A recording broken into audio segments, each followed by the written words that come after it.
Yo, I'm like an addict, do I gotta have it. I ain't even playing, got a really bad habit. If it moves, gotta grab it, fuse like a magnet. Lose, won't have it till I'm doomed in a casket.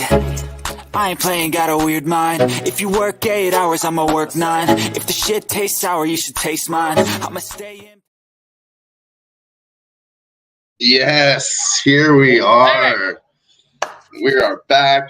Second episode, The Fight Lounge. First live episode. Great. Oh, yeah. How the fuck are you tonight? I'm doing fantastic, sir. We've had a good day today. We're going to keep it rolling. Got some good breakdowns for you guys. So, yeah, let's get after it. How you doing, bud? We're doing really, really well. Nice. We've been on a hot streak, but trying to stay humble here. Me and Grit, we were talking on my lunch break. We put together also a little tennis bet earlier in the day. We cashed that shit up, so we have some ammunition. This is just what we like to do, is have group chats to make everybody some money. And that's kind of what we're about over here, too. It's what everybody's about at Who-Bangin Sports, but also the Fight Lounge. You know, place to chill with the boys and the girls, talk about the fights, make some fucking money. Cash the fuck up. More brains, man. Get more heads together, make more money. That's what it's about, you know?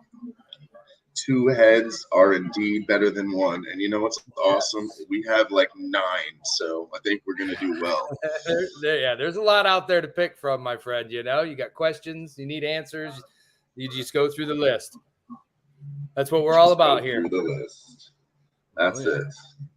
That is it. So we are here to discuss UFC Vegas 78 this Saturday. We're going to go a little bit out of order. Not going to follow the fight cards, just to give a switch between both of us talking about different fights. So it might not be in the order, but we are going to give out some of our best fight picks. And I flipped a coin backstage, and Grit won, so he's going to go first. Well, I mean, we might as well go ahead and start off with the first fight of the night. Get it rolling, you know what I'm saying? We got a little Luana Santos and Juliana Miller. Luana Santos, 5-1. Juliana Miller, 3-2. The height advantage does go to Juliana Miller by 2 inches. Weird part is, though, Luana Santos has her 2 inches in reach. So after a little digging, I couldn't find it right away, but after a little digging, I was kind of surprised that she'd have the extra on the reach. So that kind of bodes a little well in my favor of the way that I like to go with this. And you know how I feel about the Brazilian women fighters. I love them. I just feel like they put out just killers down there, man. I feel like most people love the Brazilian women. Because they've just put out killers. Oh, sorry, you were talking fighters. I got. Yes, sir. We like those as well, though. You know what I'm saying? They're killer also. But yeah, I think Santos has got really good feet, good takedown. I think they both are. I think Miller's definitely got the edge on striking. But I would say so also. Yeah, Santos is no slouch. She's still decent. And I think with those long arms. Yeah, I think with the long arms, she might be able to keep her away a little bit. I feel like Santos is right off the rip. She's going to come out fast, hot. She's going to want to get her down to the ground, and she's going to be looking for that sub. Miller's also good on the ground, you know. She's got a good, decent defense against it. She has some subs herself. But I just think at the end of the day, you're just going to wind up being on Santos. She's just going to get her down to the ground as fast as she possibly can. I do agree with everything you're saying. Yeah, that is typically the way this fight should go. We all know this is a volatile sport, and there's a lot of variance. But I mean, dude, I would say most of the time, if they fight 10 times, it's going to happen 4 to 6 times out of 10 like that. Oh yeah, no, and I just am interested in. Realistically, I want to see Santos's cardio. Juliana Miller, I think she can just hang around with just about anybody the whole fight. I mean, she doesn't really I wouldn't say ever. just about anybody. Maybe at You her know what I level. mean? Maybe I just maybe think at the cardio. let's say at the tier 3 level of fighters, she could hang with them. Oh no! What I'm saying, cardio wise, I just think she just doesn't ever stop. She's got that motor. The reason why I say that is I don't ever really, I guess with Juliana, I don't ever really see the pace. Where's the fast pace? Where's the go at it for a lot of time? So I'm just interested to see where Santos's cardio's at. Right now, I'm looking at Santos by sub, inside the distance, over 1.5 rounds. But my book presently isn't giving me a lot of those numbers, which is odd. Normally they're out by now, but for whatever on that fight, they don't have anything. Right. I will say I'm definitely going to be probably playing sub and over 1.5. I could see possible decision if Santos can't get to submit. So, and if it goes to decision, realistically, I could see Miller possibly pulling it out. Yeah, if it goes to decision, that's a shot where this is why you would take the underdog. Is just when it goes to decision. Obviously, you want to be holding. Yeah, you just never know what's going to happen instead of a minus 135. I mean, for me, I always feel like I don't beat myself up too much. We've spent too much time on a low-level women's MMA fight. Final decision is, and correct me if I'm wrong, Luana Santos money line. Yep, or I like that. Minus 135. Has that line moved? It has moved to minus 160. Really? So yeah, what do you prefer, the KO or the sub prop, and what do we have for a number there? See, I don't have a sub prop. I have Juliana Miller by submission plus 400, KO plus 700, Luana Santos decision plus 165 if you like it going further. Decision for Juliana Miller is plus 250. So the tightest lines are on the women's decision, but the books do disrespect these women a little bit. It's not always decision in women's fights. So I mean, I would take Luana KO plus 1200. That's a huge long shot. Not recommending that. Submission is plus 500. If you like to take a shot, that's still a pretty high risk bet. That would be my sprinkle. Plus 350. Yeah, that's ITD plus 350 is still like a super sprinkle. Unless, do whatever makes you feel comfortable. Well, practice responsible gambling to our audience. So for my pick, I mean, it's juicy. Nobody likes paying that much, but I'm taking her money line. Just straight up, nice and easy. So, but I do see sub. I do see decision. I do like over round 1.5. I would lean towards the decision in this fight personally. I kind of see it going that way. I wouldn't get too greasy with some low-level women's MMA props. Nope. Not in this fight. Next fight, I'm going to talk about. I think we'll continue with the women's, but I don't believe that this is low level. It's we're gonna call this one tier 2 grid. Tier 2 fighters, Poliana Viana and Yasmin Lucindo. Mm-hmm. Kind of hanging around the middle. They might get into they'll probably be in the top 15 or have been, but I don't know about breaking kind of 7th or 8th spot. We'll see. That remains to be seen. Yasmin Lucindo's only 21 years old. And there's a 10-year age gap here. Poliana Viana is 31 years old. Typically, you like to take the fighter where there's a 10-year age gap for sure. But this is not a 41 versus a 31-year-old. It's a little bit flipped. Plus, Poliana Viana has not shown that she's washed yet or nothing. So, I mean, I already took her plus 165 on the money line. And I'm going to bring up what the odds on her now are. And just a little down the card, we have up still at plus 165. Line hasn't moved since Monday. Vienna has the reach advantage. I think this line is maybe a little bit too wide. And to me, I think it should be flipped a little bit. Yasmin Lucindo's still a little bit green, in my opinion. But we'll see. She could be something, but we're about to find out. I think, like I said, I already took a shot. Yeah, she's got good competition here in this one. I think you're looking at a spot where they're pretty evenly matched. It's just whether or Yeah, I not like to take the evenly matched I dog like. shots. I really do. Oh yeah, no, and it's really Pollyanna, Vienna, this is something Grit found out. Polly has never won a decision. So, like, nope. she either wins or she loses by decision. She's not, I wouldn't say she's KO or bust, but she's got some KOs and some subs. So I like her to finish. And at an underdog price plus 165, I am going to be looking at her inside the distance for a little sprinkle. Her to win by finish, KO or submission is plus 250. I like that a lot. I'm probably going to get there. That's a little bit risky, to be honest with you. If you want to do a little violence, these are two pretty violent women. I'd recommend the under 2.5 at plus 130. I might jump on that myself right now. Grit, what do you I got? was just looking at this fight to not go the distance. It's a little bit safer of a play. I hate using that word safer, but maybe a little more cautious of a play. I like to break them down into levels. Like, I mean, Pollyanna Vienna at plus 165. That's, Yep. I wouldn't say high risk. That's medium to high risk, somewhere in the middle there. This is a dog shot, and it's, Yeah, they're but it's both not crazy. a huge dog Like, shot. no, it's not a a huge good dog number. shot, I mean, but like you said, it's middle, but yeah, you're not pushing those. yeah, Plus I'd call it around the middle. I mean, Yeah. sure, it's medium risk, but at plus money, I'm willing to take that risk. The high risk is to fucking go with a method of victory, like pick a KO, and these could be profitable in the long run on women's MMA. If you can pick sub or KO, I mean, they have her the submission is favored at plus 250, but you can take her inside the distance and do both KO or submission. Still at plus 250. It's the same, so why not take both?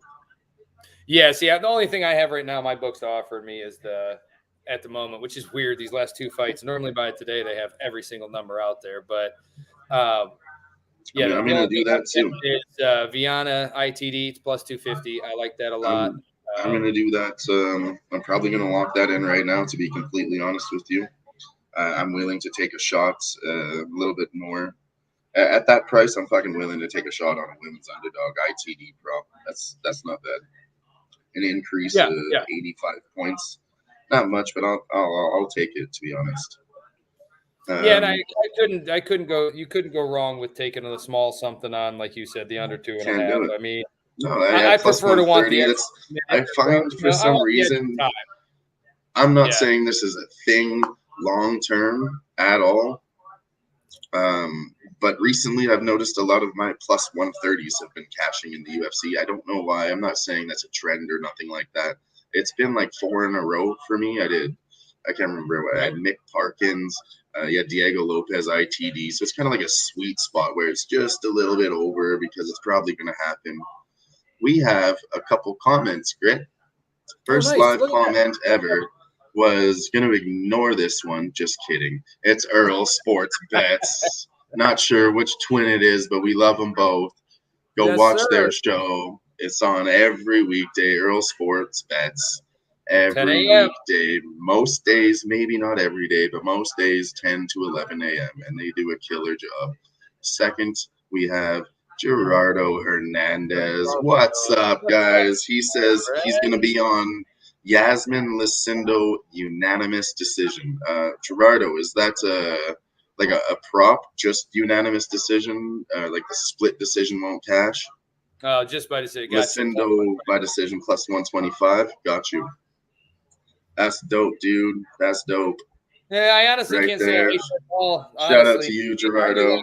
But yeah, that's ba-boom. You're officially the first one to type a comment as a YouTube chatter because Earl Sportsbet, he's on the panel, so yeah, he was the first comment, but he's one of us, and you are actually never on. Maybe come on the show sometime. Love to have you. Yeah, but Gerardo, ponies, baby.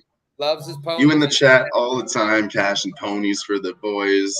And now he's in here throwing out UFC bets for the boys. Shout out to you, good sir. Shout out to you.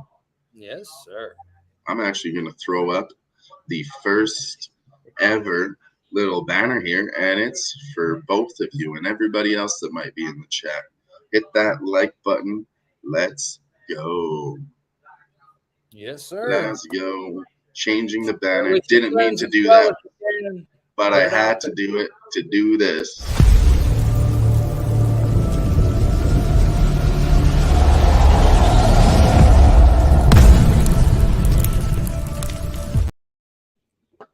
Yeah, Boom, and no, we're back in the fight lounge. Sorry, we did a little live sweat there quick, but we're back in the fight lounge. Look at him go, folks. Give Dylan a hand. Smacking it. I love it. You killed it on Tuesday. I thought you did good. So Thank you. progression. We get better and we get better, man. So I was just there to have a good time. We were live from Angel Stadium. I was living vicariously through Jimmy. Jimmy had a lot of fun with his boys, and we were co-producing. So at one point, I had to take over, and it was a lot of fun. Oh, yeah. Real quick, you can catch me Tuesdays and Thursdays on Who-Bangin Sports, on Tuesdays on the Live Sweats, and now first episode here, Thursdays, baby. Fight Lounge. Thursdays, we're gonna try to do around 7 p.m. and 7 p.m. Mountain Time, 9 p.m. Eastern. Every Thursday, except for when there's no UFC, we get a break because we picked a smart sport. Do you want me to do another fight? Go ahead. Rip off the next one, and then I got a couple after that. The next fight, I think this is my favorite to watch on the card. It's gonna be Khalil Roundtree Jr. versus Chris Daukaus.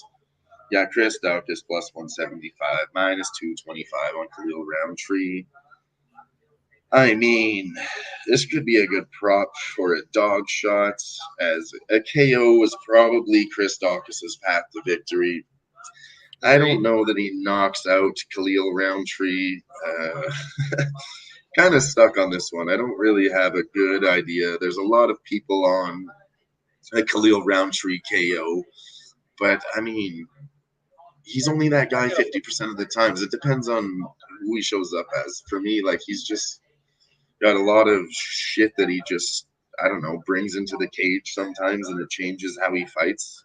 I don't know. Dylan, does he show up angry? Does he show up motivated? And if the motivated, focused Khalil Roundtree shows up, he fucking crushes. He crushes. Agreed. 100%. But it's which version? So, I mean, I'm probably going to be looking at an over 1.5 rounds. I'm going to bring up some numbers. I was just getting ready to tell you. That's my bet. I already had it wrote down. I knew it. Plus 135. If you guys don't know, Grits is kind of the total guys. He likes totals in basketball and tennis, like sets, quarters. So he's kind of doing the same thing in UFC with the round betting, like the overs, not round betting specific winnings in rounds, but over 1.5, over 2.5, fight to complete 1 or 2 or 3 rounds, or any variations of the totals. Yeah, so like Earl's, they have the book on Bovada. My favorite thing to do is it's a pre-made parlay for you, and it's you pick. Not sure if we're allowed to say Bovada, Grit. My bad. I think we're all right. Anyways, if not, we're good.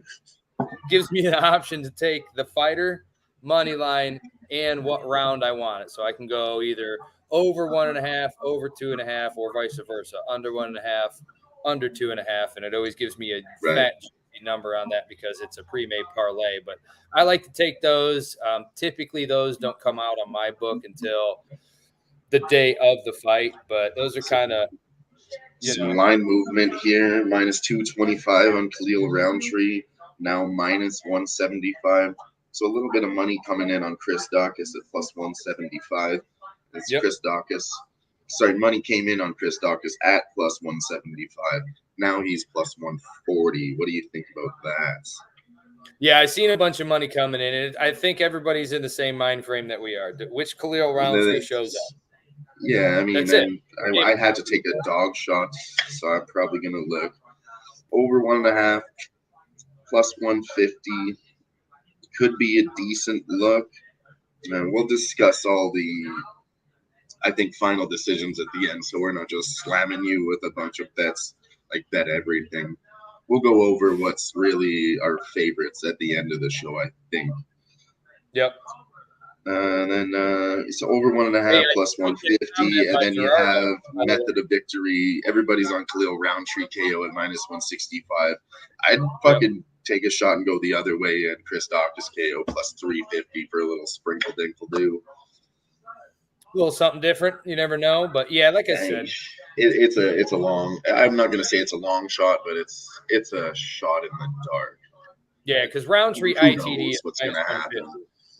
You know what I mean? Yeah, So it doesn't I tell don't you to know, go but maybe down. fight goes the distance if you want to get on some greasy shit and go against what everybody else is saying what's going to happen, which is not a bad move either. The over 2.5 rounds plus 275.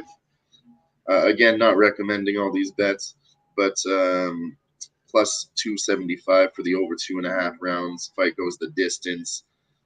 Plus 300, so not much more Looking at there. that, big number there, but yeah. Yeah, it's a little tempting, but I don't think so. I'd stick to the middle and take a shot on the over 1.5 plus 150. That seems the lower risk bets, but I'm not I'm waiting waiting if I'm going too to get because I there want to right look at. now. Well, I want to look at a prop too in these rounds that I can normally get on this book as well. You know me, I like to do these, but I'll take a couple of different fights and I'll parlay the fight to complete 2 full rounds. And so I'm waiting for my book to open. Correct. That's a spot I have wrote down. I've got about 3 different fights on this card that I'm looking at to possibly combine with over 1.5s or complete 2 rounds. Those are pretty good spots, and a lot of times you don't get. They're not terrible. Some fights are really, really terrible juice. You're paying 180s, 190s, but on some of these, you can get It depends on who the fighter is. If you're confident, then a minus 180 is not the worst thing in the world to parlay it with something.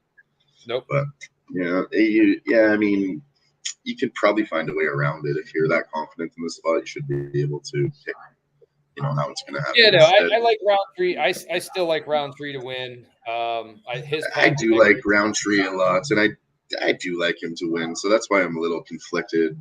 I'm not going to take plus money at a dog shot here. I don't think that's the move in this fight. I'll probably play both sides over 1.5, maybe. Well, I think it's round 2 or 3. It's not going to be anybody comes out round 1. It could be though too. So let's take a shot. Yeah, I'm going to do the over 1.5 with you, but I'm going to be I think I'm watching going to get there. I I'm haven't gonna be locked that watching in yet, fight. but I might get there by Saturday. And again, I'm going to put out my picks at least on Friday. Finalize the list for you. We'll talk a little bit about that at the end of the show. Do you want to go on to your next fight, or should I do another? Yeah. No, let me pull it up here on this, and then we'll get at Please it. do. So. Yes, sir. Here, let me pull them up here. I need to make sure. I want to get some lines. It's weird. All the lines are not out yet. It's kind of different. So let's start here. I did the women, the ladies. Let's go with this guy here. So I'm going to do Francis Marshall versus Isaac Dalgarian.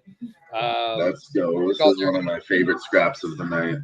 Me too. That's why I really do it. Hopefully. Well, Isaac's 5-0. You're looking at 7-1 with Francis Marshall. Isaac's 5'7". Francis is 5'9", 72-inch reach. I cannot find a reach at all for Isaac, but I'm just going to tell you, he's definitely not going to win the reach battle. He's just a lot smaller. You look at him, you can tell he is. Sorry, real quick, we had a couple of comments. If you read that one there, Gerardo Hernandez says Khalil Roundtree by KO and Parlango with Hakeem Dawadu. He puts it in caps because I feel like he's pretty confident in both those spots. We'll get to Hakeem Dawadu later. Chris Daukaus' chin is fucking done. He did get knocked out by 3 pretty big fucking boys in a row. We did forget to mention that. Thank you, Gerardo. Yeah, that's in my breakdown on here. Chris Daukaus last 3, and he was at heavyweight, and he's moving down to 205 also. So maybe we should just Dylan. Maybe we should just go ahead and have Gerardo on because he's stealing all my thunder, Gerardo. He's stealing all the bets. Sorry, hide the comment. Hide the comment. Next fight, Gerardo already broke it down. Right, we're already done. But here, we'll go ahead. Go ahead, Grit. Agree with you more. I think he's got the quicker hands, quicker feet. I think he's going to be able to get him down to the ground. If it goes anything like I'm thinking, I think Marshall is just not going to be expecting it, and Dalgarian's just going to whoop this dude straight down to the ground, and then he's just going to get at it. I think he has really, really good strength. Like you said, the better wrestler. My only thing I have question-wise for him is he's never made it really out of the first round. So I got to see where his cardio is. I believe just based on watching him, the way he carries himself, the way he's built, I think he's going to be Maybe just make fine sangria though. in the cardio I'll have a aspect. small glass. But yeah, I couldn't agree You with can you take more. your I like time. money line. I like him by submission. I haven't looked at the line yet on that. Let's see if they have it out. Yeah, of course they don't. This is crazy. But yeah, I mean, I like this as well too, Gerardo, depending on what you're getting. But inside the distance for Isaac Dalgarian's plus 240. That's a good spot. I don't have to get cute with it. Kind of like last weekend when I did Almaya Bev. Same thing. Take him by submission and then take him ITD. They're both good. Real quick, Dalgarian is 9-0 and a lot of first round finishes. I think they're all first round finishes. I could be wrong. I don't think he's ever been out of the first round. I don't think he's ever been out of the first round. So yeah, I could be wrong, but I have some stats. You go on, carry on. Sorry. No, you're fine. And then Marshall, I think he's got good striking, fairly quick hands, moves pretty well on his feet. I definitely think he may have the advantage when it comes to striking. And he can take a hit. You know, he's got a good chin, decent grappler. I think he's pretty strong, but does he show up? Can he do the distance? You know, if he needs to. I think as a wrestler, I really believe he can go the fucking distance. They usually have. Well, and that's where, and that's I am assuming, is, you know.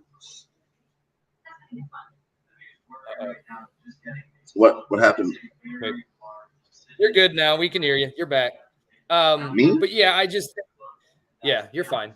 Okay, good. I think Marshall's okay on the ground. I definitely think Dalgarian is going to have the upper hand there. So, Gerardo, I'm with you. Dalgarian money line by submission. Look for Dalgarian to win ITD. That might be the cautious play of them all. So, yeah, there you go, man. On to the next. But yeah, Gerardo. I'm just bringing up his record here.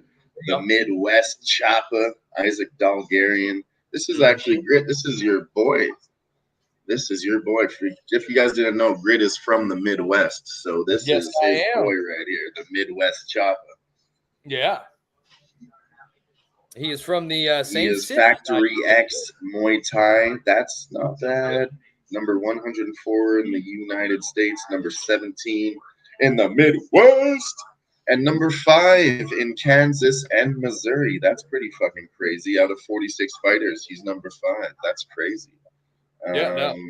He's young, so we're gonna see what he's about. You know, let's get you on the big stage, man. And show what you're made of. Yeah, his record is win. Round one. Canceled out. Yep. Round one.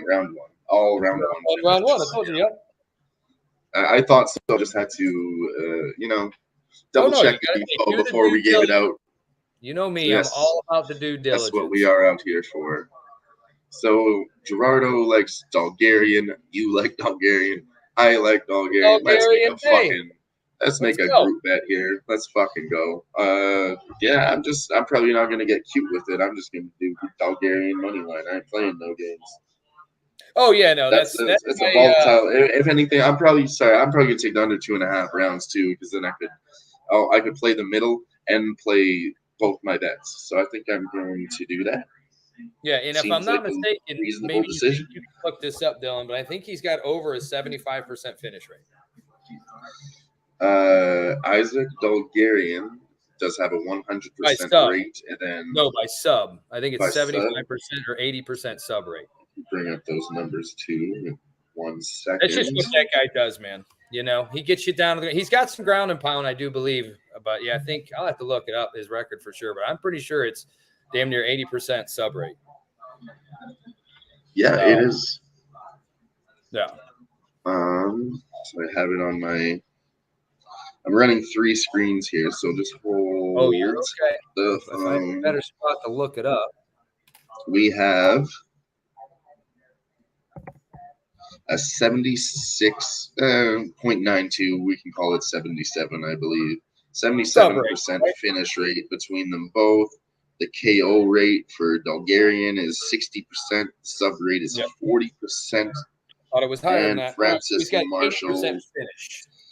That's what I have wrote I mean, So that's what. Francis Marshall has 12.5% on the sub and KO, but he doesn't have that many fights to go off. So I mean, a couple decisions kind of ruin that.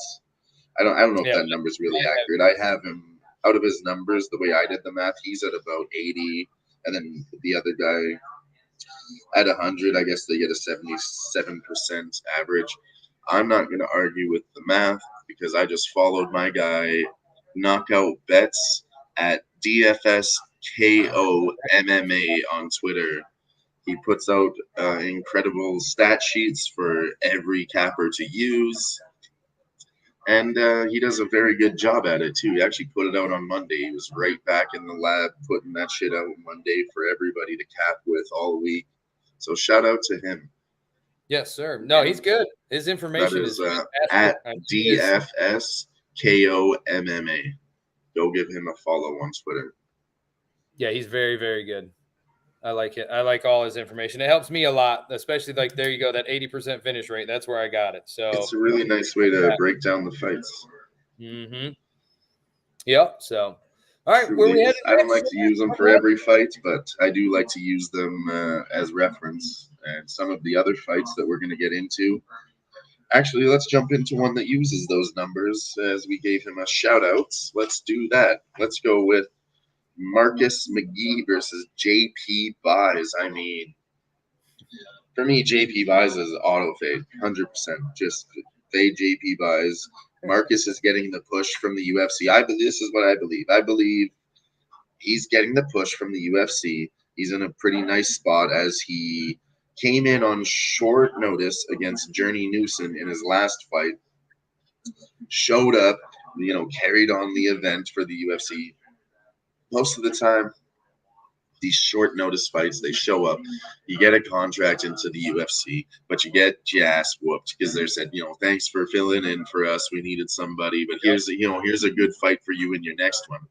Not the case here. He showed up and whooped some ass on short notice, and now he doesn't mean he doesn't still get that favor. He said, "Thank you for doing that. Now we're going to give you some guy we want to kick out of the UFC. Got a decent name. Maybe hardcore fans know him." Right. So yeah, they're going to put Marcus McGee up. JP Buys. He's probably going to beat his ass, and then JP Buys is going to get removed from the organization. I mean, that's how I feel about it. I don't even want to talk about this too much, to be honest with you. Yeah, no, he's going to get run out here if he doesn't show up at all. I think we were talking about the statistics there. The combined finish rate is at 91%. The finish rate on Marcus McGee's side is 87.5%. I mean, come on. You can't get much higher than that, man. And then when these bets hits, like I said, my guy there, Knockout Bets, he has another chart which references this information in a different way and breaks it down for you. And it says that this bet has about a 75 to 80% success rate long term. So, well, Dylan, here you go. I got something for you. Under 2.5 minus 310. I believe under 2.5 is probably the fucking play there. No, they're thinking that Marcus McGee. I don't know. This is a long shot. They're probably thinking that he doesn't have a full rounded game. JP Buys could win by decision. You know what I mean? They're not. Nobody's touting him as the greatest guy ever. So I really like that fucking bet because if you find out right now, we will never get that number again. It's minus 310. Oh, minus. Oh, Jesus minus. Lord. Okay, they're on to us. They're on to us. Of course they are. Yeah. Look, no distance. Minus 460. So you have to do nothing in this but go Marcus McGee. That's under 2.5. Right. Be honest. I don't like Marcus McGee that much to place a bet. I'm probably just going to watch this one and find out who they really are. I mean, Marcus McGee was minus 400. He's now minus 350. Not much there. Don't recommend the dog shot whatsoever. Marcus McGee, round 1 plus 140. I don't know. Probably not. I mean, I shouldn't say probably not. I really don't know.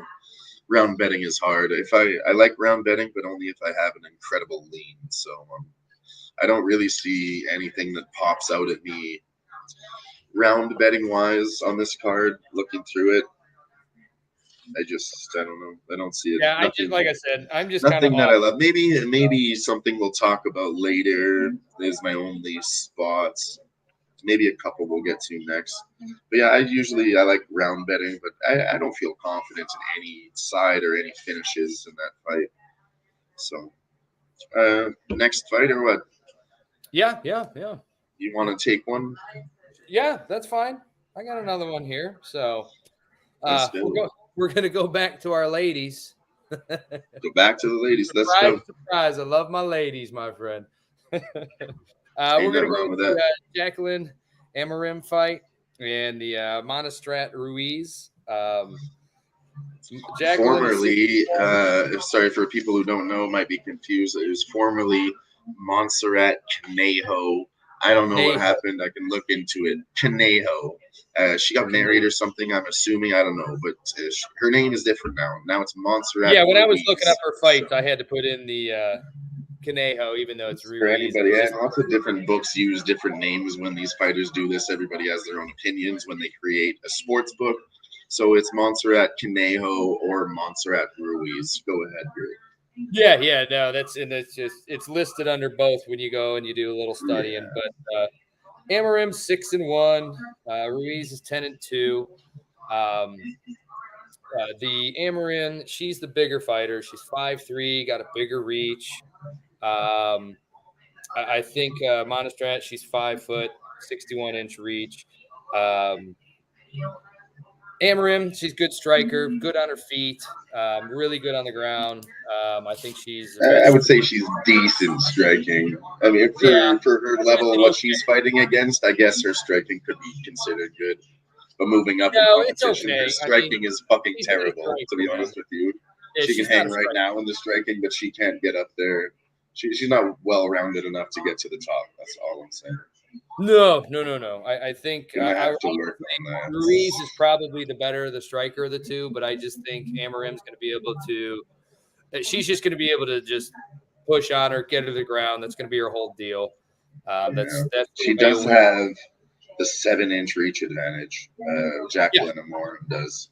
Yes. And she's like you said, a submission artist, so she can really get that arm around. You know what I mean? No, that's going to be a little bit easier for a guillotine. I would. She left a bad taste in my mouth last time. She looked good on jiu-jitsu, and then I like Sam Hughes a lot, and I bet against Sam Hughes, and I bet against everything that I believe in, just on trends in women's MMA. Usually close fight. You take the dog, and this was experienced Sam Hughes versus a beginner in Jacqueline Amarim, and my dumbass took the favorite. But we're past that. She left a bad taste in my mouth, and I don't like her, but I'm probably going to go right back to the well because I'm not going to dwell on the past or my old thoughts. I think she still is good on the ground. Just because she lost me money doesn't mean she's not still good on the ground. Absolutely. No, and that's where I think, and I'll be honestly, after watching a bunch of Monastrat's tape, she's like you said, she's a good striker. I think she's decent on the ground. I think she's got okay sub technique. I just don't feel like that Monastrat can ever just finish anybody on the ground. Like, just can't really just call it a day. I don't think she subs Jacqueline. No way. No, she does, and that's what I'm saying. When I'm watching her, she gets taken down a lot, and she's down on the ground, and she's got to find a way to reverse this stuff and get into a spot to where she can get the sub on. And I just see. Gerardo likes McGee round 1 or round 2 and by TKO. KO in round 1 or 2. I like that as well. That would be the spot if you're going to do it. I was thinking about McGee. That if you like him a lot, that is definitely the way to play that with some round betting. That's how you take the -400 to plus money. That is the way to do it there. That is the angle, Gerardo. You talked Dylan. Just jump on the stream here, dude. Just kidding. You talked him into it. But yeah, no. I feel like Ruiz is going to want to go down to the ground as well. I just after watching some of her stuff, it just feels like she wants to go down as well. So realistically, I think if they both are doing that, So what do you think, Jacqueline? Yeah, absolutely. Her by What's the price on that? Let's take a look here. But yeah, I like her sub inside the distance. Let's see if maybe they'll give me one on this. Maybe. Maybe an ITD, the way to Yes, play I it. like the ITD. I also see this going over 1.5. I feel like it could get out of the first round. One and a half's not a bad bet. You're gonna get It's a juiced little to sketchy, fuck but on that. yeah, it's a little sketchy because I do feel like around 2 is where you're at. Yeah, I'm guessing minus 120 for the sub. minus. I haven't looked at the number. Yeah, I Let's can't even bring it get a up sub. here. So She's minus 250 money line. 130 IT. Honestly, she's fucking plus 110 round one. They're saying this girl's got fuck all on the ground. That's not good. Plus 110 round one. No. They're giving out shit on round bet. That scares the balls out of me. And then her fucking, I said minus 120. Of course, they would never give me that line. The real line is minus 145 for a I have minus 130 Amarin inside the distance, and that will most likely be my play on this. Right there. Keep it nice and easy. It? Minus 130. I'll take that all day. Nice and easy. ITD. Yep. Yeah, you can't play submission to minus. I don't do minus money props. Like I'm taking her to win and this way, and it's juiced. No, we can wait for a better spot there. Yeah, I'm just gonna wait. They don't give me submission right now. Over 1.5 is minus 175. Over 2.5 plus 115. Under 2.5 minus 150. They're basically doing a pick on that juice on the overs and unders. That's not cool. I wouldn't. I couldn't even get to Jacqueline Amore round one. Sorry, plus over 110. I can't do that. That's not agreeable. Nope. I honestly am probably just not gonna bet on this fight. If anything, I would take the underdog, but I am not endorsing that bet. I think nothing here from me. Grit, you locking in something? Yeah, I'm gonna take the inside the distance on Amarin. I'm gonna wait and see what the sub prop is. I mean, it's not the worst thing in the world, but I just can't do that in women's MMA. Oh, you're scarred, man. She's scarring you like an ex-lover. I'm not. Again. I just have to wait and see it, then I can judge next time. But and then this is exactly the same situation, and I don't like the money. I'm not taking it personally. I think she does sub this girl, and I think she does do it in round one. But is my money gonna get there? Next fight. Right. Well, like I said, I'm going to be on the ITD, and depending on what they give me on the sub, if it's plus a 250-ish, 230-ish, which I doubt it will be, but if I can get anywhere close to that, I'll take some on that as well. But the ITD would be my play on this all day. The only other thing I might do a little more digging into will be that over 1.5. I think that could possibly be. I would say, if anything, the totals are definitely the way to go here. I would take I don't know. I don't think anything happens on that side, but to include it for less risk. I mean, under 2.5 minus 150. If you want to try to work that into a parlay, that might not be so bad. It's not as specific, and it's not that bad. I mean, you can take her on money line for inside the distance minus 145. Yeah. I have minus 145, and then under 2.5 rounds minus 150. So if you're gonna play some juice, I would definitely take both sides at minus 150 under 2.5 rounds. But again, my money is not gonna get there. Yeah, like I said, my money will be on the ITD. I think I like that a lot. I think that's. Let's do one. We're gonna jump around here. Like I said, we're not gonna follow the order of the card because we both need to talk about fights. So we're gonna do this one for Gerardo. For Hakeem Dawodu versus Cub Swanson. Okay. Gerardo, let me know what you think about that in the chat. I want your opinions as we go here. My opinion is that Cub is 8 years older, and I have to watch my legends die all the time. Yes, you're gonna today too. And I'm really fucking sick of it. But you know what? It breaks my heart. But then my heart gets mended when I cash a bet. So we have Cub Swanson, who's fucking 8 years older. All right. Yep. 8 years older for Cubby Swanson. Again, legend. Cub Swanson, legend. Can't be said enough. He was a plus 200. He's down to plus 175. 25-point line movements on the other side also, from minus 250 down minus 225. Not much there. But I mean, I'm going to find a way to get onto Hakeem Dawadu. I'm going to look some things up and Grit, what do you think? He's just too old. It's not that bad, but I mean, I just don't see what he's going to do in this way. It's kind of in the middle. It's going to have to. It's middle he of hasn't the road. he hasn't mentioned the word retirement. I watched some interviews. Maybe it's out there. I haven't seen it. I haven't heard of anything about it either. He hasn't. He's been pretty fucking game. Like he showed signs of slowing down for sure. He's not as fast as he used to be.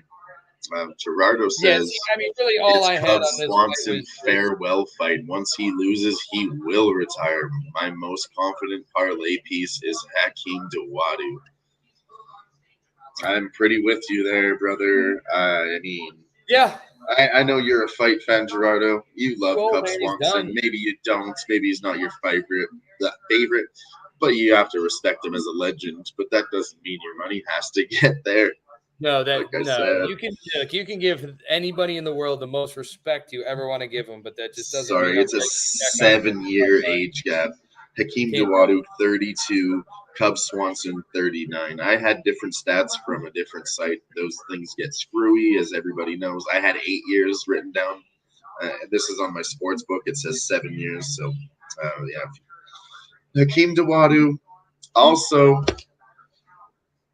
from fucking Canada. So, I mean, fucking Canada. He's got a 3.5-inch reach advantage. He's minus 225 on the money line. Over 1.5 is minus 275. If you like it, you can do Hakeem Dawadu, like Gerardo said. Round 1 plus 350. That's not bad. I'm probably this is one of the spots where I am going to be sprinkling on some round betting for sure. Round 1. What do you think about round 1, Gerardo? If you were to pick, or like between round 1 or 2, which one are you more confident in? And then my move is I've been burned so many fucking times. I'm gonna probably sprinkle on all 3 rounds because they're good enough money for me. And change my unit sizes throughout. Like I'll probably do 1, 2, 3 is typically my play, to be honest with you, but it's backwards. So I'll do like 3 on round 1, 2 on round 2. And sometimes I've been burned, so I typically try to do 2 on round 3 also. Just split it up that way. That way you're cashing up pretty good if you do. But I like to put more on the plus 350. So like I would put 2 units, for example, on 350, and then 4 on round 2 and 3. So about Gerardo, I'd split it up that way. How do you He's feel more about confident in 2? Sorry, go ahead, Grit. Yeah, how do you feel about the no distance there, Gerardo? That's my issue. You said something in there, round 3 or by decision. Yeah, that's Over just kind of what's got me. Is minus 275. It's greasy. Yeah, it's too much juice. I can't pay that. I'm at minus 240 over 1.5. So if anything, I take the under 2.5 at plus 100. I just think that Dawadu has a good opportunity to get this guy out before the fucking end of the clock. You know what I'm saying? I mean, for sure. Right now, I'm just looking. They don't give me any. It's for sure. It's like medium risk, but I feel like I'll take a shot at plus money. Like really, I fucking will. They're favoring the decision. The decision and the KO are both plus 165. So it's kind of a pick on the plus 165 for KO or decision. Yeah, my only worry I have with that, if this is Cub's swan song, bud, and this is it, right? Cub's swan song. Swanson's swan song. Say that 10 times fast. Swanson swan song. Cub Swanson swan song. Cub Swanson swan song. Not as hard as I thought. If it is, I mean, he's just got to go balls out, doesn't he? Got to give everything, make it to the last drop. I mean, that's just my only thing. So that's why I kind of like the Dawadu by decision. That's It's not a bad look. I wonder what that is, just because I don't think we have to spend a lot of time here. This is I'm really over the way it. I lean. Under 2.5 I don't have rounds any plus options. 100. I'd fucking do. I'm not taking a decision. I'm just gonna bet on violence because that's what I genuinely believe in my heart too. So I'm gonna do Hakeem Dawodu plus 165 KO. I think that's it. Yeah. I think I'm gonna do it. And then let's see what we have up next. Do you want to talk about a fight, or should I go ahead? No, go right ahead, man. Those were the three that I really, really dug in because those were kind of the three I wanted to make sure I had the bulk of my information for, and I could chime in with you on other stuff that I have, and I've got a bunch of other crap wrote down here. So yeah, let's just you can have at it. And, yeah. Real quick. I don't want to talk about this fight too long because it's low level, heavyweights, MMA. Real quick, Gerardo, I respect Cub Swanson. Like him, he will go out on his shield. He absolutely fucking will, and he should survive. I'd rather just parlay Dawodu money line. That's not a bad move either. Yeah. Nope, I like that. Not a bad move either. If you don't want to take risk, I'd take honestly the KO. I'll probably get there, but I'd put a little bit less on it, and then under 2.5 rounds, I'm probably going to do a full unit on. That seems pretty good for the money there. But yeah, Cub Swanson could survive, and if he does, I won't be mad that I lost my bet because the sport and the love of it comes first. And then next fight I want to talk about is Josh Parisian versus Martin Buday, minus 200 on Buday, plus 165 on Josh Parisian. Fade Josh Parisian. Buday is really good with his clinch work. I think he wins. Correct. Seriously, Josh Parisian is one of the lower level tier 3 fighters in the UFC, and Buday, he hangs in there with the middle, not the middle guys in the top 15, but like the middle of the tier 2. I'm gonna take over 1.5 rounds. It's gonna be a sloppy heavyweight fight. That's all. That's all. That's for longer. Nope, that's it. I'm with you. That's all there's. Gerardo, you're the only one typing in the chat right now. Maybe we have more. Shout out to everybody in the chat. But what do you think about this fight, Gerardo? Yeah, I'm way off of this fight, really. I'm with you. 1.5. That's as far as I want to get into. I'll probably let's bring up a number on the over 1.5, and then we'll get to the next That's what fight. I'm getting ready to look at right now. We will have greasy heavyweight fights. Low level heavyweight fights are almost as bad as like any fucking low-level women's fights. It just gets sloppy and goes the distance. Everyone thinks heavyweights are going to knock each other out. I don't really feel that's the case. Yeah, over 1.5, minus 275. Fuck. Next fight. We talked a little bit about AJ Dobson and Tefan Nchukwi. Do you want to lead us off, and then I'll go into it? Oh, yeah, that's fine.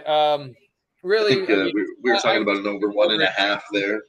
Yeah, and Nchukwi was about the only guy that are really kind of watching this. Dobson, I feel like he's a decent striker, but the Tefan, I feel like he's just kind of like an animal, man. He's just going to come at you as fast and furious as he possibly can. And I'd have to agree. Yeah, and it's whether or not. I mean, and I can't. I mean, I want to agree. But fuck, we might not see him do that. That's the problem, Yep. Yeah. The only thing that I looked at with this, I'm not confident because he doesn't do it all the time. Sometimes he doesn't do fuck all. Yeah, no, and that's what I said. He's going to try. He's going to come at you. He's going to throw punches. It's just what lands, what doesn't land. Does he get this guy in a precarious position, and he can get enough on it to go ahead? I think he wins. I just don't know how. Does he knock him out? Does it go the distance? My favorite play is going to be over 1.5. Maybe even the fight goes the distance. We don't have to decide how. This one's a little too sketchy to pick a prop in for me. I don't have any. I just like the over. That's about it. I don't have any heavy leans here. No. Yeah, no, I mean, I take the over 1.5 for sure, but I think it's like Yeah, I can tell Bringing you. up a number. Go ahead. Is minus 200. So that would be a lot of parlay. minus 200 overs here. We got to find some different. Yeah, We'll get to the next one. Like I said, I don't even have to bet this fight, and I'm perfectly okay with it. I will sit and watch. Absolutely. See what happens. But yeah, there's 2 or 3 fights, really 3 fights on this card, maybe even 4, honestly, that I'm cool. I can just withstand to just sit and watch. Hey, we got 11 likes on the video and 2 of the best people in the fucking chat. Let's go. It's only nice. episode 1. Everybody starts at the bottom, but we are going to get to the top. I ain't even worried about it. Plenty of people are, probably going to even watch our show later. So, oh yeah, no, there's other stuff going on right now. And whatever happens in these fights, our record has been pretty good backstage. I don't really want to tell you guys my record because we were backstage. I don't want to pretend like we cashed or whatever, but we practiced for 6 to 8 weeks. We did pretty well backstage. So now we started live now, and fucking here we are every Thursday on Who-Bangin Sports. Yeah, I mean, really, the practice for us is more along the lines of working together, not working together. If there's something that someone else is on that the other person's not on, that hey, we have a nice long discussion about it, or hey, it even gets a little heated live sometimes, so we go ahead and get at it. Sometimes we might have to do a head-to-head bet. We don't always agree on everything. This fight kind of just aligns. Like, I mean, these are greasy cards, and it's all just like, you kind of have to take this spot. Or, like, there's lots that we're going head-to-head on, like Jacqueline Morum. I would just take the other side at a plus 225 underdog, but I'm not going to get there, so I'm just off the fight. I'm not going to battle you on that. Fuck that. Nah, it's just a greasy fight. I'll see you next time, Oh, yeah. Yeah, there's certain spots, man, there is no reason whatsoever to throw your hat in that ring. No, exactly. Like we're going to talk about that right now. Actually, it's a good little segue, if you will, because we got Josh Fremd versus Jamie Pickett. There you go, folks. I mean, I'm just gonna rattle it next off. fight, over 1.5. I see Fremd winning somehow, some way. And Jamie Pickett has 4.25 strikes absorbed per minute. It's one of the higher end rates. He basically says he's a bit of a fucking punching bag. Fremd, like, again, this is actually another spot. I talked about this earlier. I know it's like we're not joking about this fight. Josh Fremd is actually decent, okay, because he fought Bo Nickel. I'm not saying that he put up a good performance against Bo Nickel. He got fucking smashed. But what he did do, he was there. What he did do is show up on short notice and say, "Hey, I got your back, UFC. Throw me in, coach. I take one for the team." That's what Josh Fremd did. So now he's getting a little bit of spot again, as Marcus McGee did. Like I said, but Marcus McGee won his fight. Josh Fremd got fucked up pretty bad. I believe he got choked in the first round. He's definitely under 2 minutes. Anyways, Bo Nickel's the real fucking deal. I'm not shitting on that guy. Like I said, he took a fight on short notice against up-and-coming champion, and he knew what was going to happen to him in that spot. He fucking knew what was going to happen, but he took a paycheck. So now he's getting a favor in return. Josh himself actually has 4 KOs and 4 subs. I would actually lean Josh ITD and maybe a sub. I was looking at sub. If you like to get a little greasier with it, I'm probably gonna. I'll bring up those numbers. I'm probably gonna do. I looked. I can't get it. I'm probably gonna do the sub. I think over 1.5 rounds too, because I don't think he beats the shit out of him. I think this guy survives. Jamie Pickett, like I said, he's a punching bag. You don't get to 4.23 strikes absorbed per minute, and then he doesn't get finished in the first round. So, hey, Fremd is even money on the sub. Plus 100. Yep. I got inside the distance minus 150. I'm not going to play that on Josh Fremd, but sub, you have plus 100. Yep. Yeah. Like I said, I'm probably off of this. Shit. Okay, well, I have a plus 225. I'm going to take it. Yeah, I mean, if you're getting that kind of number, right? If our difference is that big, Argue with it. I believe the book that you have is a little bit sharper than mine, so their Agreed. numbers don't agree with each other. That's going to be a bet for me. I would go ahead and take. I mean, I can't blame you for sprinkling that. I wouldn't be mad at you at all. That's actually a pretty good look. But I just, I'm going to go ahead and do that. Yeah. See, I'm with you, Gerardo. Yeah. Pass maybe from it. Exactly. I think the same thing, but if he's seeing a plus 100 and I get a plus 225, I'm going to take a maybe on Fremd by submission for sure at plus 225. Yeah, you have to put it. You got to put it because I believe that's his path to victory, right? So. Yeah, and the difference in the books, I mean, realistically, that's going to lead you that way anyways. Do you know what I mean? I was already thinking it, so. I have, like I said, I have it wrote down. I was going to do a round 2, round 3 on him, but that's a little bit risky. I have wrote down round 2, round sub, 3. I'll take that. Yeah. But I also was looking at possible if I can get it later.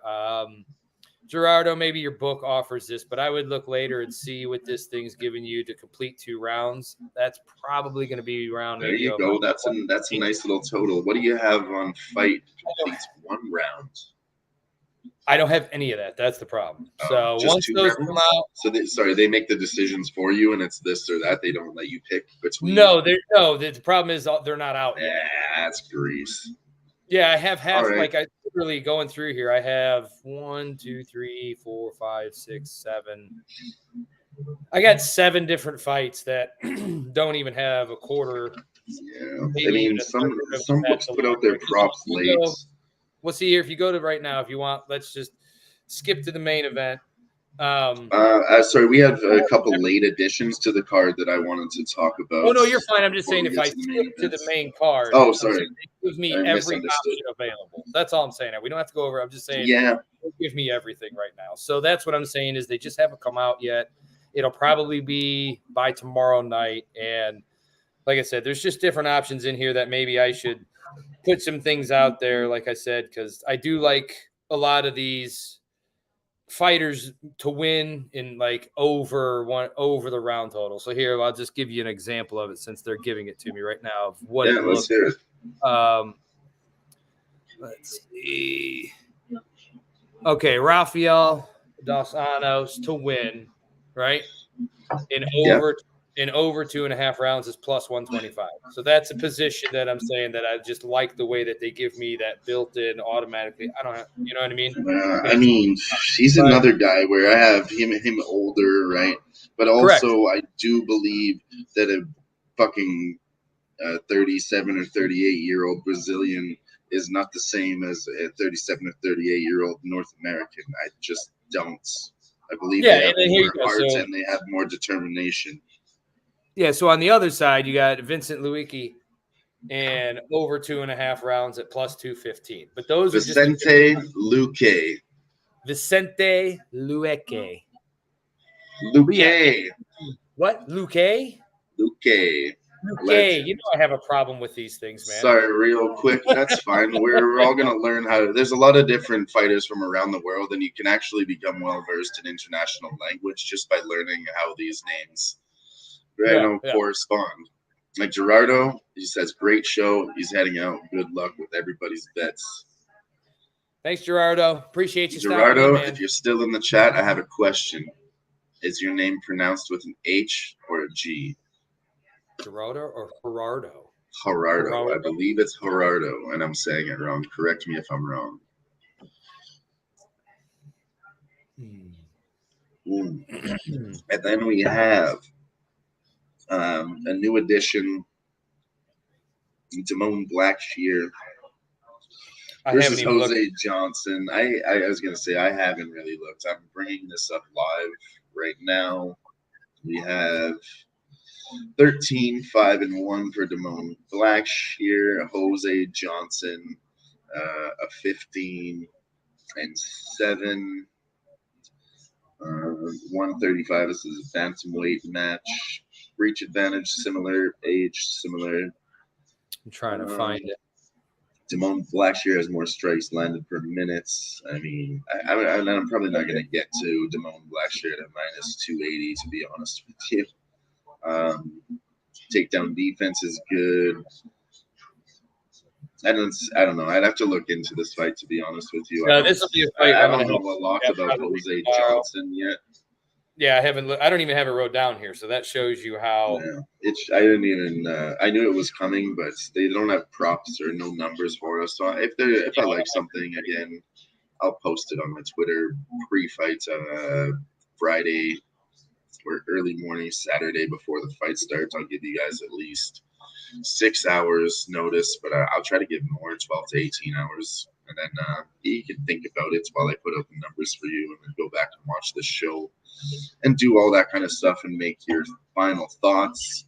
And again, we'll talk final thoughts at the end here, and we're almost there. We have one more fight, and then we talked about the main event real quick, but we'll touch on that, and then we'll get to final predictions. I'm going to talk Terrence McKinney versus Mike Breeden. On that. I mean, I want to take a little bit of time to break it down. I do like Terrence McKinney a lot, and he's coming back pretty soon. He just wants to fight. I don't know if he's making the best fucking decisions. I'm not sure if I want to back him here. And minus 150 round one. That's his path to victory. I swear to God, it's Terrence McKinney round one. I haven't even looked into Mike Breeden. I don't know who he is. I'm to off be honest of this with you guys. I have to do a little tape study on Mike Breeden. Yep.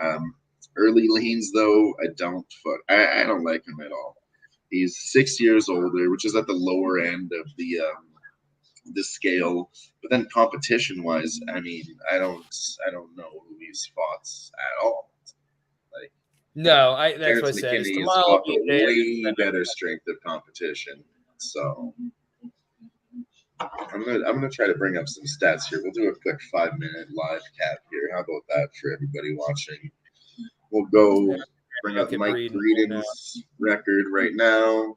10-5, 8 KOs, 2 submissions. His losses. If you got Mike Breeden's, I'm gonna bring up Terrence McKinney, and then we'll compare. How do you like that? He's lost 2 by knockout, 3 by decision. So it looks like his last 2 losses, Natan Levy.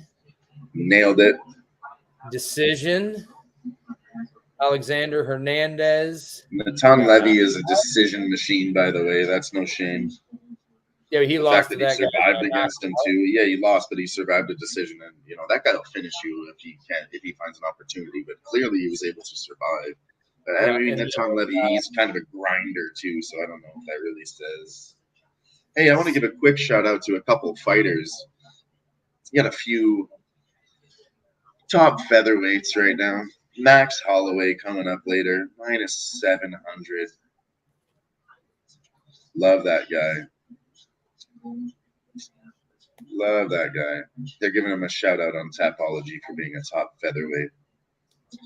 He's going to smash the Korean Zombie. I don't know how you guys feel about minus 700s. I don't endorse this bet, but I'm going to find a way to get to play Max Holloway. He's going to smash him inside the distance. If that's a minus 300 or something, that's parlay piece all day. It's just going to happen. There's no fucking way. He's going to send the Korean Zombie out the door, and it's going to break my fucking heart. He says it's going to break my heart. It is, and then my heart will be mended when I cash my bet, but I'm still going to be hurt on the inside. Yeah, maybe Dylan will do a little improv. So, yeah, look at this. Look at this. Sorry. Go ahead. Terrence McKinney. Matt Frivola. Okay, this was his first UFC fight, I do believe. Yeah, it was. Round 1, 7 seconds. He came on to the top. Everybody's like, look at Terrence McKinney. And then he rear naked choked for us. I am round 1. And then he went up against Drew Dober, the Crimson Chin himself, Drew Dober. Chin. And it went 3 minutes and 15 seconds because these, like I said, these other two fights for Terrence McKinney, we have 2 minutes and 17 seconds, 2 minutes and 17 seconds, 2 minutes and 11 seconds. That's the way his fights go.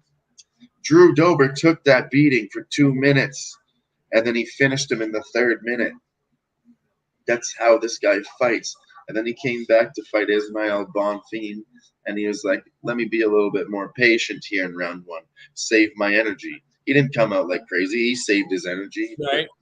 Even though he had the stamina, he still got knocked out in round two. And then you had Nazim Sadikov. He got fucking crushed, that guy. But then he got submitted in round two. So I don't know if anybody's following the pattern here. And I don't think that Mike Breeden is as good as Nazim Sadikov, Ismail Bonfim, Eric Gonzalez, Drew Dober, Fares Sayem, Matt Frivola, and then you have Mike Breeden. I mean, yep. We'll have to wait and see. 2 losses. He's on a 2.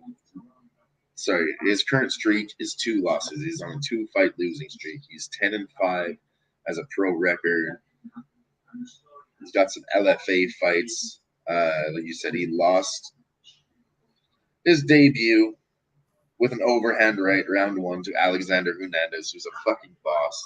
And then the decision, as you said, by Natan Levy. Yep. So he lost. He got a contract. He got a 3-fight contract. He's lost 2 of them. I think the UFC is looking to get rid of this guy. His 3-fight contract is over unless he smashes Terrence McKinney. So I'm gonna get to a Terrence McKinney I don't know for sure, dude. I'm probably. I don't think this dude's gonna win, Breeden. I just don't know what we're gonna get out of McKinney. Is he still gonna be the same old guy? Is he gonna be fast? Is he gonna come at it? Is he gonna No, he's done. He tried that once. He's not gonna switch it up anymore. He tried, didn't work. He's back on the Terrence McKinney train. That's what I believe. So then he's just gonna come out fast, hot. And yes, 100%. Yep. No, that's what I believe. That's what I believe. And I'm gonna play round 1.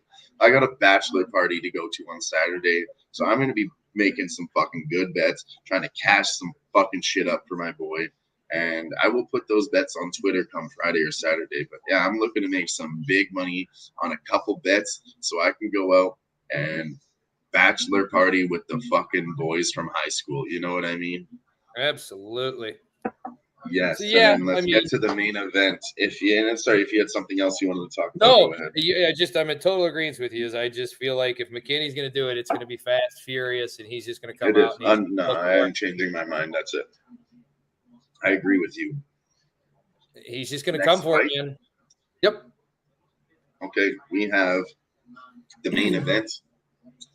RDA, Rafael Dos Anjos, legend in the sport, versus Vicente Luque, fucking legend in the sport. You want to talk about it quick, Grits, and then I can fill in? Oh, no, go ahead, dude. I'm going to listen. Like I said, these two guys, okay. I'm just excited to watch it. I'm not really sure which way I want to lean just because of the age stuff. They're Brazilian. The age means nothing. Yeah, I agree, but I'm really struggling with it. I'm struggling with it too. I'm not confident in that, but that's like a little kind of trend that I have. I like the Brazilian fighters. When they're older, everybody's like, yeah, they're an older fighter. And I'm like, yeah, but they're Brazilian. That's different. Dude, it is different. Dude, it is different. But still, exactly. That's the tough part. Makes me uneasy, man, because I just see Vincent can – I don't see how Vincent can't do it. Let's put it that way. But I also don't see a way to where – Vicente. I don't see where he can't do it. It's fun to say, right? Vicente Luque. Hey. Honestly, I bet he's a really good fucking dancer, to be honest with you. And sometimes when you're like, you do, what do you call that? I don't know. Any type of dancing is actually frowned upon because you're a fighter or whatever. But guess, like, I'm not saying this guy, for example, but any fighter, let's say they get bullied for being a dancer when they're younger, right? And then what dancing does is actually work on your footwork and your timing, and you're coordinated with where your feet are and your shoulders and your movements and your balance. There's a lot to dancing, but body control, balance, footwork. It honestly translates to the fight game very well. So anybody that got made fun of as a dancer and then turned to fighting because they were bullied, really started whooping some ass. Yeah, I can see. Yeah, no, it totally correlates to, you know what I mean? Oh, but for yeah, sure. I just see how Vicente, I see how he can win. But I also see how Rafael can win. And it's just one of these deals where I'm just like, I just don't know if I want anything to do with it. Again, I hate to say I'm off a lot of these. I mean, originally when these lines came out, I was RDA minus 125. I was like, that looks good. I want to keep an eye on that line and see where it moves. It came down, and a bunch of people jumped on Vicente Luque at plus 100. Yep. I feel like everybody and their dog on Twitter jumped on Vicente Luque at plus money, and it changed my mind too. I was right there with them. That's not a bad decision at all. But that being said, I mean, Vicente Luque lands. He's got one of the higher strikes landed per minute rates, I think, at 5.5 per minute. He's an incredible striker. His accuracy is 52%, 47% on the other side for Rafael dos Anjos. And then strikes absorbed per minute are about the same for Vicente. So even though he's throwing, he gets hit too. And that's where RDA beats him in that department. But like I said, he is getting older. The Brazilian's a little different, but he's definitely slowing down. And if Vicente is able to stop the takedowns and get his striking going, I do believe he's better in the striking department. And I mean, it's not something I believe. It's pretty much a fact. I just don't like to be disrespectful towards the fighters. But he does have a 6-inch reach advantage, and he's the better striker. He's orthodox, switches between stances.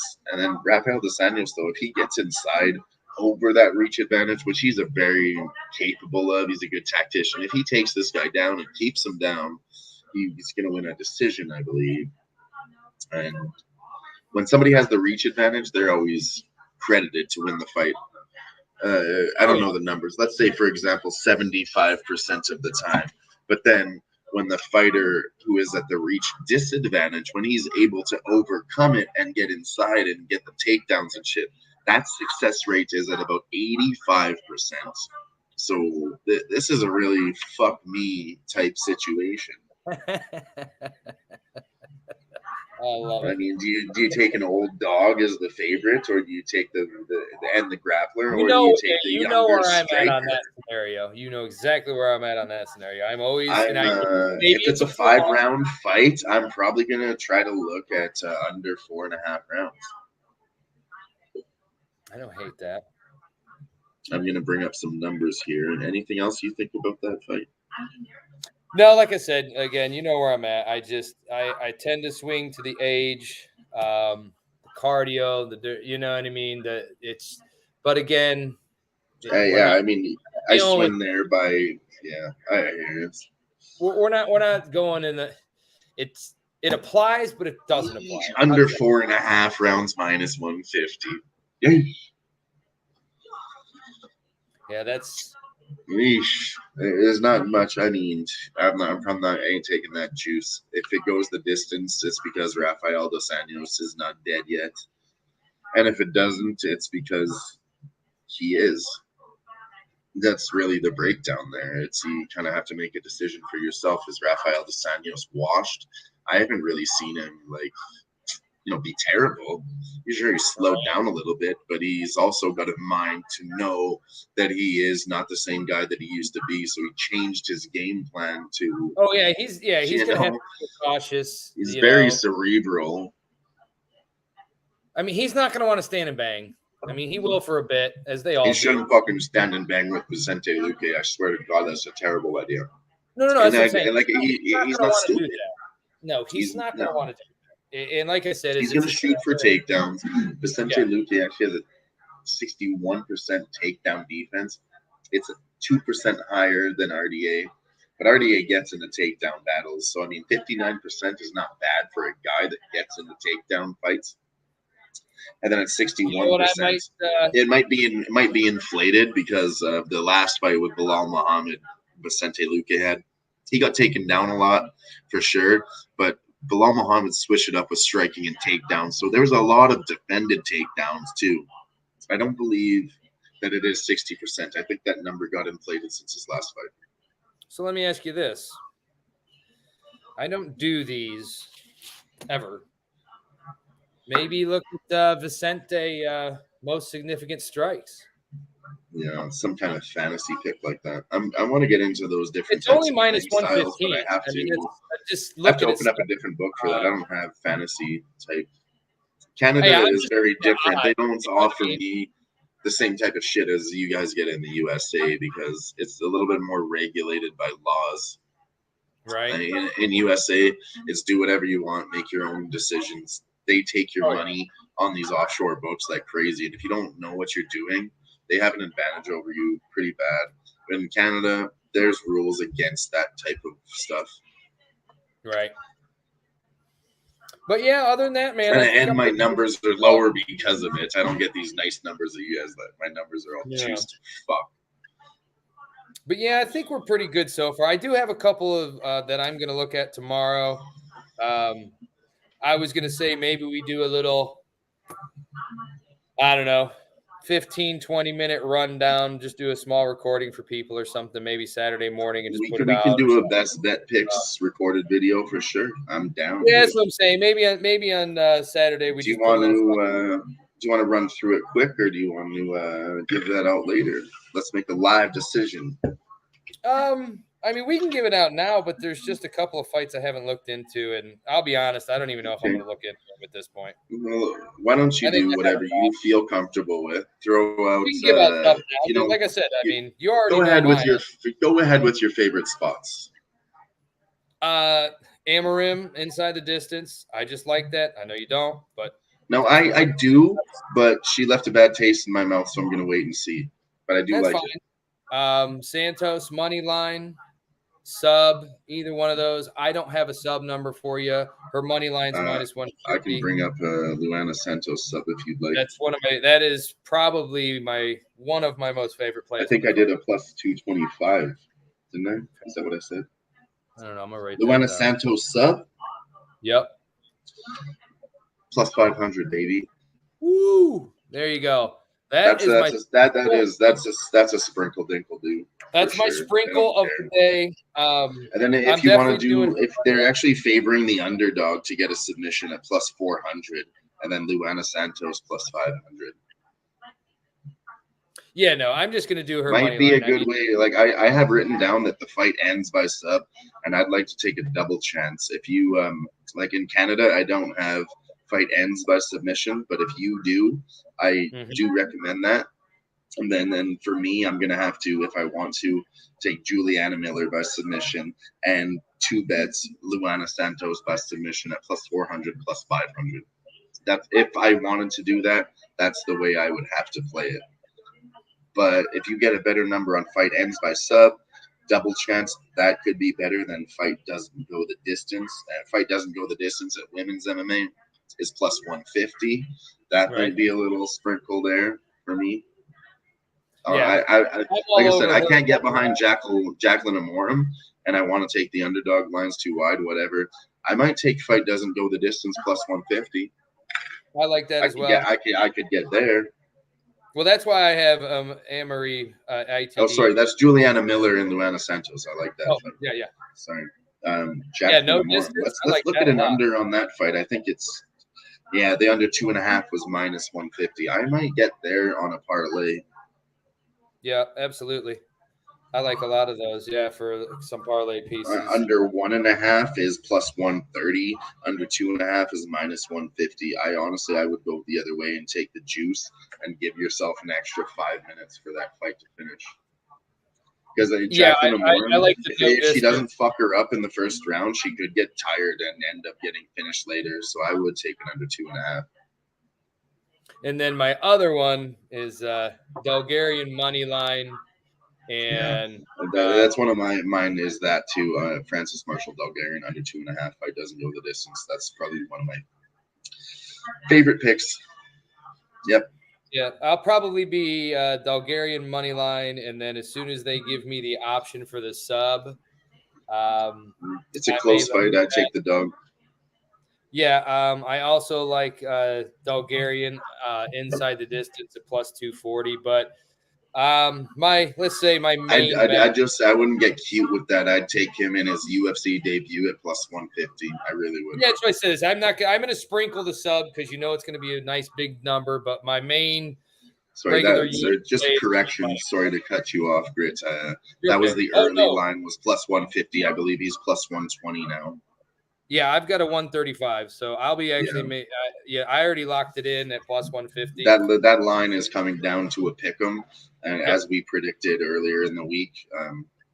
Maybe we And can I put already out some have earlier pick a set, predictions so. earlier, but I wasn't that confident. I wanted to see where this line went, but I did lock in an Isaac Dalgarian at plus 150 early in the week. I would still recommend it at plus 120, and then under 2.5 rounds at minus 150. You could parlay that with a couple other things as that gets you started with kind of a little program beginning of the night to get some money, some cash flow going in. So then you're betting with their money throughout the whole entire card instead of depositing from your personal bank accounts. And I think that's a way better decision. You need to save those, Dylan, for the live stream when we're actually in fight mode. You got to No, save. I'm giving out action. I'm trying to give out some actionable info on how we play. You got to have. I tell you, we're gonna do a live show on a Saturday where we do some live bets one time, okay? But this Saturday, this Saturdays are for the boys, and I watch fights every weekend. I stay at home because I love the sport. But this weekend is Zach's bachelor party, so we fucking. I'm not even gonna watch the fights. We're gonna place our bets and go out with the boys. I might tune into them while I'm out with them, depending on how the golf game goes, and then we're gonna get into some patio games, and then we're going for lunch and breakfast and all you can eat barbecue. It's gonna be lit. It's gonna be a good day. Do you have any other final thoughts before we leave these lovely people? No, I think I'm good to go. Excited for the card. We covered it too. Excited for another show next week, and maybe if we've got the time on Saturday, maybe we'll put a little something out Saturday afternoon. Not sure yet, but we will let you know if due. But either way, I appreciate everything. Dylan, close them out. I appreciate you. I appreciate everybody that stopped by. I appreciate everybody in the chat. We got 12 likes, and we got Gerardo Hernandez in the chat. Let's fucking go. Giving it up. Living his best fucking life. We're going to go over Gerardo's bets. He says Cub Swanson's farewell fight. He's all over Duwadu. Over 1.5, but that's a little juiced. Duwadu round 2, round 3. And remember, he respects Cub Swanson. Jamie Pickett sucks some way, somehow. Friend wins. Pass, maybe friend by submission. Great show. He's heading out. Oh, love it. Love it. Fucking love it. All right, we'll close this out. We have one more comment from another person. This is crazy. Who's this? I didn't see it. Oh, it's Veronica Moore, she says, "Hell yeah, motherfuckers!" Hell yeah, motherfuckers! Hell yeah! Shout out to Veronica Moore. Great fucking person she seems like. Hell yeah, motherfuckers! Love it already. You kidding? It's great. Oh yeah. Oh, but Dylan, you got to close us out, man. I got to get rolling. Got to get up bright and early in the morning. Stuff ain't gonna wait. All right, that's all. Thanks for everybody watching the show. We are here for our first premiere episode live here at Who-Bangin Sports. We're going to be doing this every fucking Thursday. Excuse my language. Just kidding. I don't give a fuck.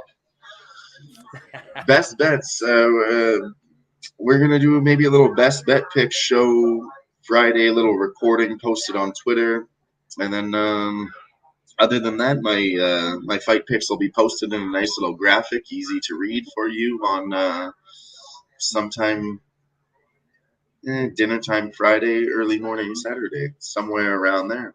Until then, make sure you like, subscribe, Follow us on Who-Bangin Sports. Follow Grit and Grind on Twitter. Follow me at MedDillon. That's it. Thank you, everybody. Thank you, guys. Appreciate it.